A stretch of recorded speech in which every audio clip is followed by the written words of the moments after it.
demandes si tu es un gros obsédé ou si tu es juste normal, tes parents se posent la même question. Salut YouTube, comment ça va? Alors ouais, on s'attaque à un sujet plutôt touchy. Es-tu obsédé du oui ou non? Obsédé du Obsédé du Tu as remarqué que certains mots sont bipés? C'est normal, j'en ai marre que YouTube démonétise mes vidéos.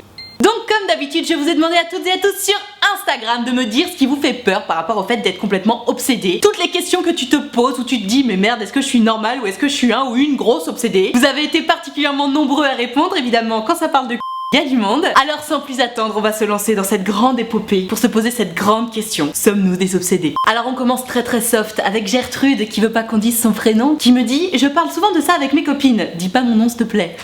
T'inquiète Gertrude, on est là. Quel que soit l'âge que tu as, vraiment, hein, que tu sois à l'école, parce que il faut pas se leurrer, à l'école les enfants parlent de aussi, alors à leur manière, mais ils en parlent. Que tu sois donc à l'école, au collège, et puis alors là au collège ça devient drôlement intéressant, au lycée c'est fatalement encore plus intéressant, à la fac, au boulot ou n'importe quel âge que tu es, évidemment qu'on est intéressé par le cul. C'est un sujet de conversation qui est de plus en plus récurrent avec l'âge parce que bon, évidemment à l'école tu te poses des questions, tu te demandes juste comment on fait les bébés, tu vois, mais juste t'en parles en fait avec tes amis. Après au collège tu commences à apprendre 2-3 trucs, il y en a même qui regardent du porno, ou lala, trop badass, on va voir ça dans les prochaines questions. Bon au collège, lycée, il y en a qui font leur première fois, alors forcément t'en parles, tu te donnes des conseils, des trucs, des machins. Bref, on ne fait que parler de avec tout le monde, et je vais te dire une chose, il y a juste pas de sujet plus intéressant que ça. Il faut arrêter de faire semblant de oh là là, mais non mais vous parlez de vous êtes trop des obsédés. Non, on n'est pas des obsédés en fait, on s'intéresse au plaisir de la vie, et le plaisir number one de la vie, désolé les asexuels, mais c'est le voilà, c'est mon avis et celui de tous ceux qui aiment le D'ailleurs je me demande quel est le plaisir numéro 1 dans la vie d'un asexuel. Est-ce que c'est boire de l'eau quand t'as soif, aller faire pipi quand t'as envie de faire pipi, te gratter quand t'as envie de te gratter? Je sais pas, votons dans les commentaires, 1, 2 ou 3. Je disais donc, ma chère Gertrude, tu me dis que tu parles de avec tes copines et tu te demandes si du coup t'es obsédée ou pas. Avoir ce type de sujet de conversation là avec tes copines, ça fait pas du tout de toi une obsédée, au contraire. C'est normal que tu t'intéresses à ce sujet, bon t'es en train de grandir, t'es dans la puberté, t'as les hormones en feu, évidemment que t'as envie d'en parler. Et d'ailleurs c'est sain d'en parler, et heureusement qu'on en parle parce que en discutant avec nos copines, en regardant des vidéos sur internet, que ce soit des vidéos qui parlent seulement de ça, comme j'en fais beaucoup, ou que ce soit des vidéos porno ou quoi que ce soit, on apprend des choses. Alors malheureusement dans les vidéos porno, on croit apprendre les choses qu'on croit être la réalité alors que c'est pas du tout la réalité. Mais quoi qu'il arrive, on voit des choses, on apprend des choses, on entend des choses, on analyse et on compare avec notre propre expérience, et c'est ce qui fait qu'on sait de plus en plus de choses. C'est ce qui fait que moi je me retrouve ici devant une caméra à pouvoir raconter tous mes conseils. C'est à force d'en parler, à force d'en discuter, à force de faire mes propres analyses, je me dis ok, ça doit être plutôt vrai, ça doit être plutôt faux, faisons une synthèse, tu vois. Donc Gertrude, t'inquiète pas, hein, c'est pas parce que tu parles de régulièrement avec tes copines que t'es une obsédée, très loin de là. Au contraire, il faut pas avoir peur d'en parler, il faut arrêter de faire de ça un sujet tabou. À l'époque antique, là, avec tous les Grecs qui faisaient des partous dans tous les sens, c'était pas du tout tabou le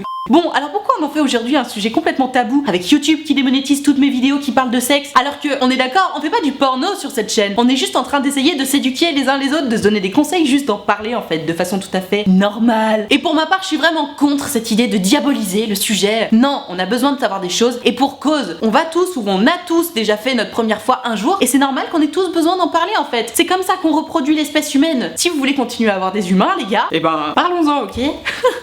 Réponse trop mignonne, c'est Louis qui me dit: j'ai peur de devenir accro, genre oh my god, un boule, il faut que j'y aille. Alors Louis, c'est trop chaud. Je comprends ta peur mon cher Louis, parce que notamment les mecs avant qu'ils fassent leur première fois, tu sais les petits ados genre au collège qui ont pas fait leur première fois, les petits puceaux comme on les appelle, mais moi je dis ça avec amour bien entendu. Ils ont les hormones tellement en feu, et ils ont tellement pas pu se défouler sur ce point là, parce que la branlette toi-même tu sais c'est largement pas suffisant, qu'ils sont pour le coup complètement obsédés par le sujet. Mais c'est pas une obsession malsaine, c'est juste que bon, ils sentent que ça y est, c'est leur corps en fait qui parle, c'est leur corps qui disent ouh, ça y est t'es prêt là, vas-y on y va tu vois.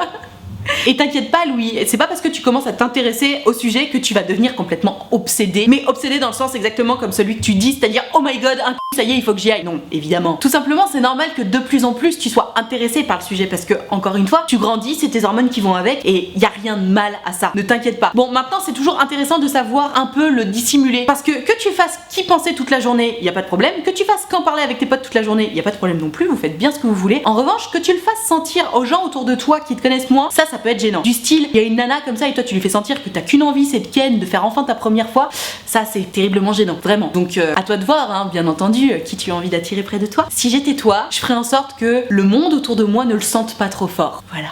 Je fais souvent des rêves érotiques avec des stars, des potes, même parfois des inconnus. Oh la chance, je me ferais bien Brad Pitt un soir.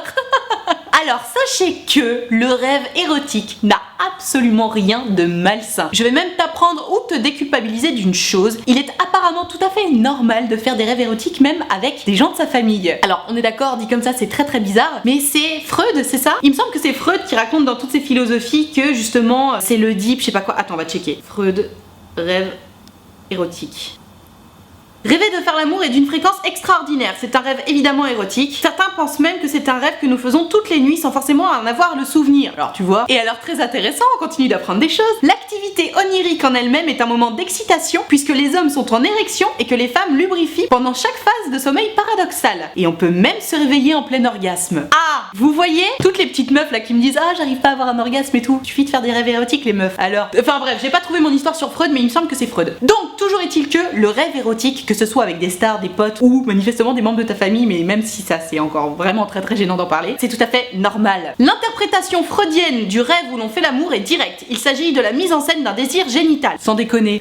Si le rêveur côtoie habituellement celui ou celle avec qui il fait l'amour, il faudra s'interroger sur ce que représente cette personne pour le rêveur. Bon ok, il parle pas des rêves avec les gens de ta famille, mais je te jure, il y a vraiment une interprétation là-dessus, je vais passer pour une grosse tarée. Bref, tout ça pour dire que faire des rêves érotiques c'est tout à fait normal, et plus t'en fais, plus ça veut dire que t'as la dalle, mais y a pas de problème avec ça, ça ne fait pas du tout de toi un obsédé, ne t'inquiète pas, tout va bien et kiffe dans tes rêves, j'ai envie de te dire. Si t'as toujours pas fait ta première fois ou si t'as pas de quoi ken autour de toi, profite de tes rêves, puisqu'on peut prendre son pied en rêve après tout. C'est parti! Une question un petit peu similaire à la première, mais un petit peu plus précise. C'est Gertrude qui me dit: j'ai 14 ans, j'ai déjà regardé du porno et je parle beaucoup de avec mes potes. Je me demandais si c'est grave, entre parenthèses, au fond de moi je sais que c'est normal, mais je suis pas sûre que mes parents soient ok. C'est ça qui est intéressant, c'est la relation aux parents. Donc en soi c'est pas grave du tout, hein. C'est ce que je disais dans la première question de cette vidéo je crois. Évidemment que c'est normal que tu t'intéresses au sujet, évidemment que c'est normal que t'en parles, évidemment que c'est normal que tu sois curieux ou curieuse et que t'ailles voir ce que c'est une vidéo porno, même si encore une fois je précise, ça ne reflète pas du tout la réalité. Voilà, faire l'amour c'est de l'amour. Les vidéos porno c'est une prestation, c'est des acteurs, c'est pas des vrais gens qui sont amoureux. Bref, tu me parles du fait que t'es pas vraiment sûr que tes parents seraient d'accord s'ils savaient ce que tu faisais, que t'en parlais avec tes potes et que t'allais voir du porno. En soi, n'importe quel parent est pas forcément très à l'aise avec la sexualité de son enfant. Fatalement, imagine-toi, c'est ton bébé, ton petit bébé, tu lui as changé la couche et maintenant t'apprends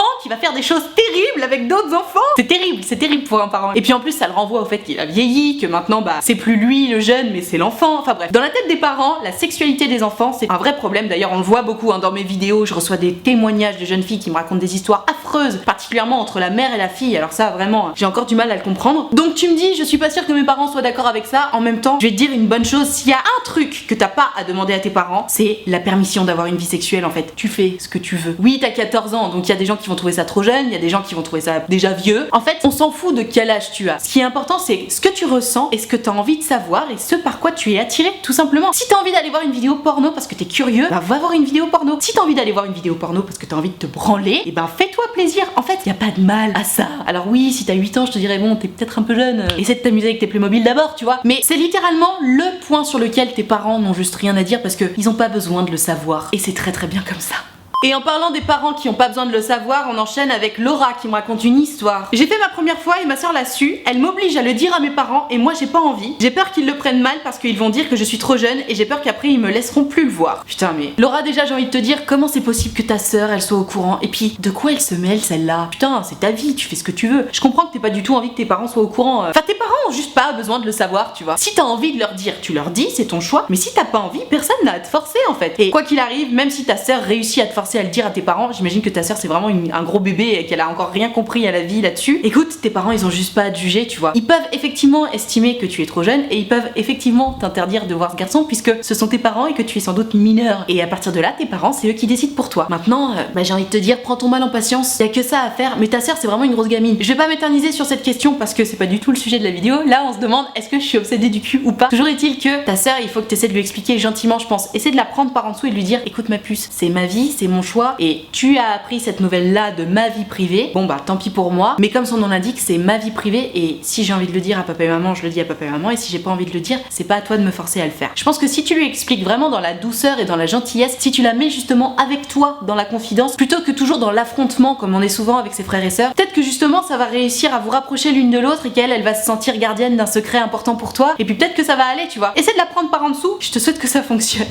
Alors c'est une question à laquelle j'ai déjà répondu assez récemment, mais je vais la reprendre puisque c'est tout à fait dans le thème. J'ai trop peur de me faire mal voir si un jour je couche avec mon mec et puis qu'on rompt et puis que je ressorte avec une autre personne et que je couche de nouveau avec elle. À quel moment tu peux te faire mal voir par qui que ce soit si tu fais l'amour avec ton copain, qu'il y ait une rupture, que tu retrouves quelqu'un de nouveau et que tu fais l'amour de nouveau avec ton nouveau copain? En fait, il n'y a pas de mal à ça. Alors j'entends, plus t'es jeune, plus c'est difficile à assumer entre guillemets parce que quand tu fais partie des premiers qui ont fait leur première fois, forcément les yeux sont sur toi. En soi, le mieux à faire c'est quand même d'en parler à personne, hein, sauf à ta meilleure amie, tu vois. Mais juste personne n'a besoin de savoir que t'as déjà fait ta première fois, que ce soit au collège ou au lycée. Ça ne regarde juste personne. Tu peux le dire à ta meilleure copine, tu vois, mais qui a besoin de le savoir à part toi? Franchement, tu me dis oui, j'ai peur de me faire mal voir et tout, ça ne regarde personne. Personne n'a besoin de le savoir. Et ton mec, il est pas non plus obligé d'aller le dire à tout le monde, tu vois. Donc que tu fasses ta première fois déjà, c'est pas censé choquer qui que ce soit puisque personne n'a son avis à donner là-dessus. Et ensuite, je te rassure, c'est l'évolution naturelle des choses. Bon, tu sors avec quelqu'un, vous couchez ensemble, bah c'est ton mec, t'as le droit de coucher avec ton mec encore. Et puis même si t'es pas ton mec, en fait, tu couches avec qui tu veux. Bon bah vous vous séparez, ok. Tu te remets avec quelqu'un d'autre, ok. Et bah tu recouches avec cette personne, évidemment. Tu vas pas ne pas coucher avec cette personne parce que t'as peur qu'on te dise de toi que t'es une sale.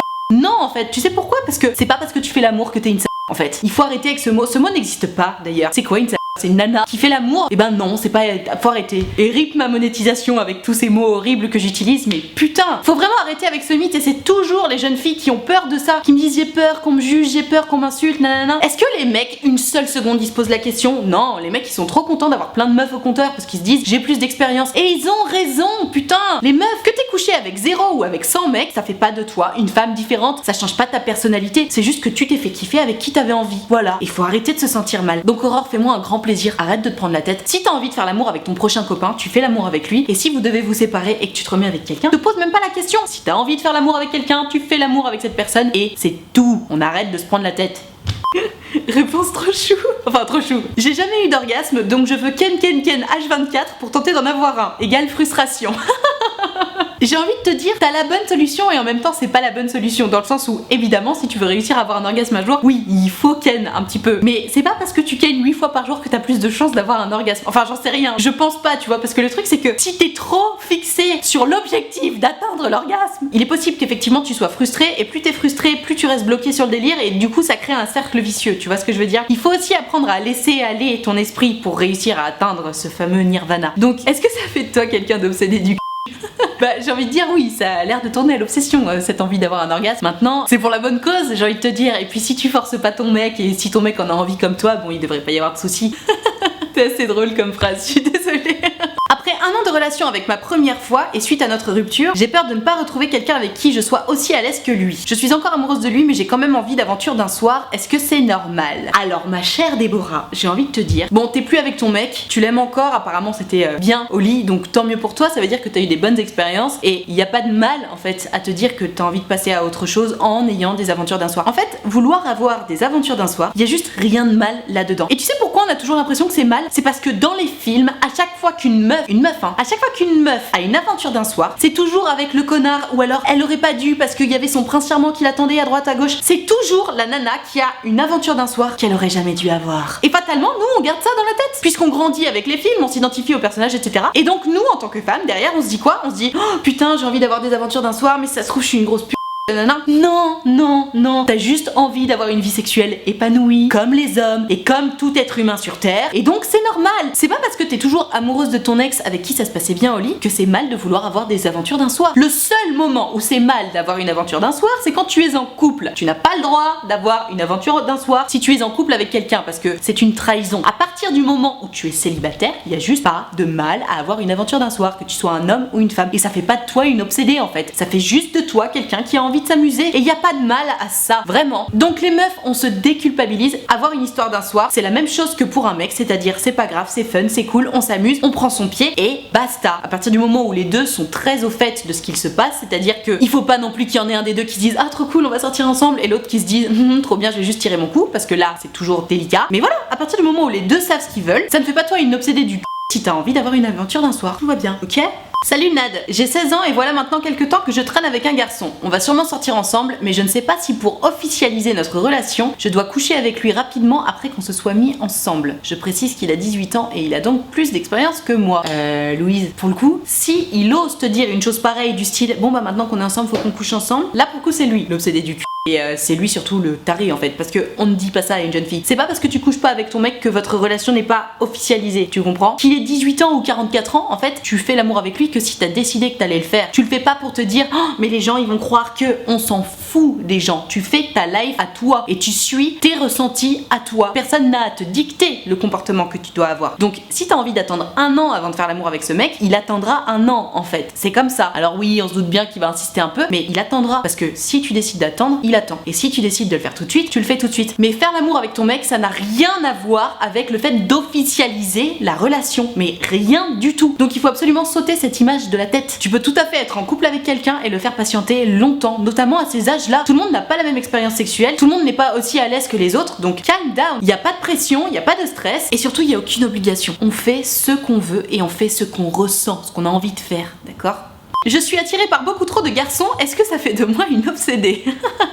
Alors Elodie, c'est pas parce que t'es attirée par trop de garçons que t'es obsédée. Je pense surtout que t'as les hormones drôlement en feu, que t'as un gros manque affectif et que t'as drôlement envie de le remplir ce manque affectif. Que tu sois juste attirée par ces mecs ou que tu sois attirée sexuellement par eux, y a pas de mal à ça. Bon bah t'as une libido élevée, que t'aies déjà fait ta première fois ou pas, c'est normal, surtout à l'adolescence, on a les hormones en feu. Je sais pas quel code génétique a décidé que c'était à l'adolescence qu'on était le plus prêt pour faire des enfants, j'imagine que c'est parce qu'on est jeune et robuste, mais y a pas de hasard, hein. Si t'as les hormones en feu à cet âge-là, c'est justement pour que tu commences à avoir une vie sexuelle pour procréer l'espèce humaine, tu vois. C'est juste le code génétique qui t'invite à faire ça. Et du coup, on subit ce code génétique qui date de beaucoup trop de temps, puisque maintenant on essaie de plus ou moins de faire des enfants autour de 20-30 ans, tu vois. Et toi t'es là, t'as 14 ans, tu subis tes putains d'hormones. Donc Elodie, ça fait pas de toi une obsédée si t'as envie de beaucoup de mecs. Toujours pareil, pour moi le code à respecter c'est si t'es célibataire, tu couches avec qui tu veux, et si t'es en couple, et ben tu fais attention, tu fais pas n'importe quoi avec n'importe qui parce que tu dois le respect à quelqu'un d'autre. Mais c'est normal d'avoir envie de plein de mecs, et puis surtout si t'es entouré de gens cool, intelligents, et que tu trouves beau ou sexy ou j'en sais rien, c'est normal d'être attiré par eux, y a pas de mal, tu vois. Maintenant, fais attention quand même parce que tu sais, les filles, tout ça, chacune son territoire, le girls code, fais attention de pas te faire des ennemis, j'ai envie de te dire, essaie de te choisir 1 ou 2 cibles et puis de pas trop partir à droite à gauche. Après, encore une fois, personne n'a à te dicter ce que t'as à faire. Si t'as envie de draguer 5 mecs en même temps, et ben tu dragues 5 mecs en même temps et il devrait pas y avoir de problème avec ça en fait. Tant que les mecs que tu dragues sont célibataires, bien entendu, s'ils sont en couple, on n'y touche pas. Ah, j'ai la suite de la question de Louise que j'avais pas lue, du coup ça fait sens avec la vidéo. C'est celle qui a 16 ans et qui sort avec un mec de 18 ans. Elle dit « Personnellement, ça ne me dérange pas de devoir coucher rapidement avec lui, mais j'ai peur de passer pour une obsédée du c***. » Mais non en fait, enfin, que tu couches avec lui la première heure ou au bout d'un an, y a pas de raison que tu passes pour une obsédée du c***. C'est normal de faire l'amour avec son mec, enfin, y a pas de problème avec ça. C'est pas parce que t'attends pas le temps que les gens autour de toi ont décidé qu'il fallait attendre pour pas passer pour un obsédé du c*** que tu vas passer pour une obsédée du c***. Si tu couches avec ton mec le premier soir, on s'en fout. Vraiment, il faut qu'on s'enlève tous ces dictates à la con. Parce que tu sais, en fait, c'est ça. La question que tu te poses, c'est pas est-ce que je suis obsédée du c***. La question que tu te poses, c'est est-ce que je vais passer pour une obsédée du c***. Mais tu sais quoi? Et ben même si tu passes pour une obsédée du c***, so what? Ouais, t'aimes le c***, c'est normal. Enfin, tout le monde aime ça en fait. C'est le plaisir number one, comme je le disais dans la vie. Y a pas de raison que t'aimes pas en profiter. Aimer le sexe ne fait pas de toi une obsédée du c***. Enfin, vraiment pas quoi. Donc, enlevons-nous tous ces problèmes dans la tête. Putain, ta vie sexuelle, ça concerne toi et ton mec. Les autres, ils ont pas besoin de savoir ce qui se passe dans ton lit. Vraiment. À la limite, si t'as besoin d'en parler, t'en parles avec ta meilleure copine. Et lui avec son meilleur copain. Mais ça s'arrête là. Tout le lycée n'a pas besoin de savoir ce qui se passe dans ton lit. Mais genre, surtout pas quoi. Donc, toi surtout, apprends à mettre des barrières autour de ta vie privée. Et à partir de là, je pense que t'auras beaucoup moins peur du regard des autres en fait. Puisque les autres ne sauront pas ce qui se passe dans ton lit. Et surtout, ils n'ont pas à le savoir. C'est pas que tu caches ta vie privée, c'est que tu la préserves et tu as le droit. Enfin, à quel moment ça intéresse qui que ce soit ce qui se passe dans ton lit? C'est ridicule. Les gars, si vous voulez savoir comment ça se passe quand on fait sa première fois, allez vous occuper de votre propre vie sexuelle au lieu de vous occuper de la mienne. Enfin, je sais pas, la base quoi. Question que j'adore. Je suis une fille et j'ai plus envie de sexe que mon copain. Est-ce que c'est normal? Alors sache une bonne chose. Qu'une fille ait plus de libido que son mec ou qu'un mec ait plus de libido que sa meuf, en fait, dans tous les cas, c'est normal. C'est pas parce que t'es une fille que t'es censée avoir moins de libido que ton mec. Ça, c'est vraiment un énorme cliché qu'on a tous dans la tête. Tu sais, les nanas, elles se sentent genre trop frustrées quand elles ont envie et que leur mec a pas envie parce que dans les films ou les trucs comme ça, toujours les films, on y revient, hein, c'est toujours le mec qui a envie, c'est toujours le mec qui a une grosse libido et la nana qui dit bon, d'accord. Non, en fait, y a pas de raison. Et d'ailleurs, c'est loin d'être la seule fille qui me pose cette question. J'ai plus envie de faire l'amour que mon mec. Est-ce que je suis normale? Est-ce que je suis une obsédée? Est-ce que mon mec n'a plus envie de moi? Non, c'est juste que bon bah en ce moment t'as une libido plus élevée, mais c'est pas grave et ça fait pas de toi une obsédée sexuelle. C'est juste que ton mec il a un peu moins de libido en ce moment et surtout, et quoi qu'il arrive en fait, si par défaut tu as une libido plus élevée que ton mec et que tu es une femme, ce n'est pas grave. Ça veut pas dire que ton mec il te respecte pas ou quoi. C'est juste que ton couple ne rentre pas dans les cadres inscrits dans les films qu'on voit tout le temps, tu vois. Il rentre pas non plus dans les clichés qu'on a tous dans la tête, mais il faut vraiment se les enlever ces clichés là. De la même façon qu'une nana qui couche le premier soir c'est une sale, De la même façon que si j'ai plus de libido, ça veut dire que je suis obsédée par rapport à mon mec. Non, non. Un mec qui a plus de libido qu'une meuf, on part du principe que c'est normal. Et donc une meuf qui va avoir plus de libido que son mec, ça va être une... Mais faut arrêter les gars. C'est juste tout à fait normal, y a pas de problème à avoir plus de libido que son mec ou de sa meuf. C'est sympa quand ça s'échange un peu de temps en temps, parce que c'est vrai que si c'est toujours toi qui as envie et pas lui, bon, je comprends que tu sois un petit peu frustré. Mais t'inquiète pas, t'es loin d'être la seule fille. Dans ce cas-là, y a plein de nanas qui ont plus envie que leur mec, et c'est pas grave, y a pas de souci avec ça. Te stresse pas là-dessus. Je passe tout mon temps sur des sites porno ou sur des Insta de c***. Alors je savais même pas que ça existait les Insta de c***. Je pensais qu'ils étaient tous censurés. Ok, good news. Alors oui, effectivement, ça fait plus ou moins de toi un obsédé du cul. Ouais. Si tu passes tout ton temps sur des sites porno ou pour voir des photos de meufs à poil, oui, j'imagine que ça veut dire que t'es plus ou moins obsédé du cul. Et en même temps, est-ce que c'est mal? J'ai envie de te dire, ça regarde que toi. Tu fais bien ce que tu veux de ton temps libre, tu vois. Je pense qu'il y a des choses un tout petit peu plus intéressantes dans la vie que de passer son temps sur un site porno ou sur des Insta de cul. Par exemple, tu emploierais beaucoup mieux ton temps à essayer d'aller rencontrer des petites meufs avec qui tu pourrais ken derrière, plutôt que de te branler la nouille devant des sites porno ou des Insta de cul, comme tu dis, qui feront que du coup tu seras toujours aussi frustré parce que ce que t'as envie c'est d'avoir une vraie meuf dans les mains, pas juste d'être tout seul avec ta main, tu vois ce que je veux dire? Avec Gisèle la fidèle, comme disait Asiatomique. Donc écoute, libre à toi de continuer à faire ça. J'ai aussi beaucoup de jeunes garçons particulièrement qui me disent ouais, je suis accro au site de cul, je sais pas comment faire et tout. La vérité c'est que si tu veux arrêter d'être accro au site de cul, bref, si t'es complètement obsédé de ce truc là, la seule façon d'arrêter, c'est juste d'arrêter d'y aller en fait. Et si t'as envie de te toucher, et ben t'essaies de faire marcher ton imagination. C'est le seul moyen d'arrêter. Parce qu'il n'y a pas de vidéo plus soft ou quoi que ce soit. Dans tous les cas, être accro à un site de cul, ça veut dire que pour te toucher, t'es obligé d'avoir un visuel qui t'excite. Or, quand tu vas être juste avec ta meuf, alors oui, ta meuf est censée t'exciter visuellement, ou ton mec hein, d'ailleurs, parce qu'il peut y avoir aussi des nanas qui sont à fond là-dessus, ça va pas être une vidéo de que tu vas voir, ça va être ton mec ou ta meuf. Et ton mec ou ta meuf, c'est des gens réels qui sont pas en train de jouer la comédie, contrairement aux vidéos porno. Ou encore une fois, ce sont des acteurs qui délivrent une performance. Et donc si tu veux te désintoxiquer de ces choses-là, des vidéos porno, etc., juste la prochaine fois que tu te touches, apprends à faire fonctionner ton imagination. Alors au début, t'imagines les vidéos que t'as déjà vues, et puis après t'imagines des nouvelles choses. Et puis après, petit à petit, tu vas te rendre compte que tu préfères le faire sans vidéo plutôt qu'avec vidéo. En fait, les vidéos porno, c'est juste la facilité parce que t'as besoin d'une minute pour te faire kiffer, et puis c'est tout. Sauf qu'encore une fois, c'est un peu un poison, et puis ça me montre pas la réalité. Ouais, je sais pas, c'est le plus tôt tu te désintoxiques de ce truc là, le mieux c'est à mon avis. À toi de voir. Voilà, je vais m'arrêter là pour cette vidéo sur est-ce que je suis obsédée du ou non. J'espère que tu as appris des choses dans cette vidéo, j'espère que tu as été rassuré par certaines de mes réponses et j'espère que tu as trouvé surtout des réponses aux questions que tu te poses. Si c'est le cas, mets-moi le pouce bleu s'il te plaît. Fais-le maintenant, tu cliques right now sur le pouce bleu, ça me fera drôlement plaisir parce que ça me permet de savoir que t'as aimé mon travail et puis surtout ça récompense mon travail. C'est à peu près aussi important que de t'abonner à cette chaîne YouTube d'ailleurs, donc fais-le maintenant, pareil, tu cliques sur s'abonner et tu cliques sur la cloche juste à côté, comme ça tu ne louperas aucune de mes vidéos et comme j'en fais 3 par semaine, faudrait pas que t'en loupes trop. Si toi aussi tu veux pouvoir participer aux prochaines vidéos en me posant tes questions, en me racontant ton histoire, en me donnant tes astuces ou que sais-je, c'est sur Instagram que ça se passe. Donc tu n'as qu'à venir me suivre, tu verras je fais toujours des stories dans lesquelles j'annonce la vidéo que je suis en train de préparer, d'où l'intérêt de regarder bien mes stories parce que sinon tu sais pas à quel moment il faut me poser les questions. Et selon le type de vidéo, je mets soit une boîte à questions, soit je t'invite directement à me raconter ton histoire en message privé, particulièrement pour les ça veut dire quoi ou pour les problexos. Je poste aussi des petites vidéos qui sont les instanades où je fais un petit peu comme dans les ça veut dire quoi sur Insta. Bref, je t'attends dès à présent sur Instagram, tu verras c'est drôlement bien. Je profite de la fin de cette vidéo pour te rappeler que l'option de souscription payante à ma chaîne YouTube est activée, ce sont les abonnés de diamant. Et maintenant, petite nouveauté, il y a également les abonnés de platine et les mécènes. Je te laisse aller voir ce dont il s'agit. Tu n'as qu'à cliquer sur le bouton rejoindre juste en dessous des pouces bleus. Petit spoil, on a un groupe Facebook dans lequel on discute tous ensemble, il y a une super ambiance. On fait des lives Facebook exclusifs juste avec les abonnés de diamant. Et aussi et surtout, si tu veux me parler de ton problème de cœur, tu peux le faire directement en one-to-one parce que je t'ajoute évidemment en ami sur Facebook. Donc si tu veux venir les rejoindre, c'est 5 € par mois, il y a évidemment aucune obligation et tu verras, c'est très sympa. Merci infiniment d'avoir suivi cette vidéo en entier et moi en attendant la prochaine vidéo, je te fais des très gros bisous. Ciao.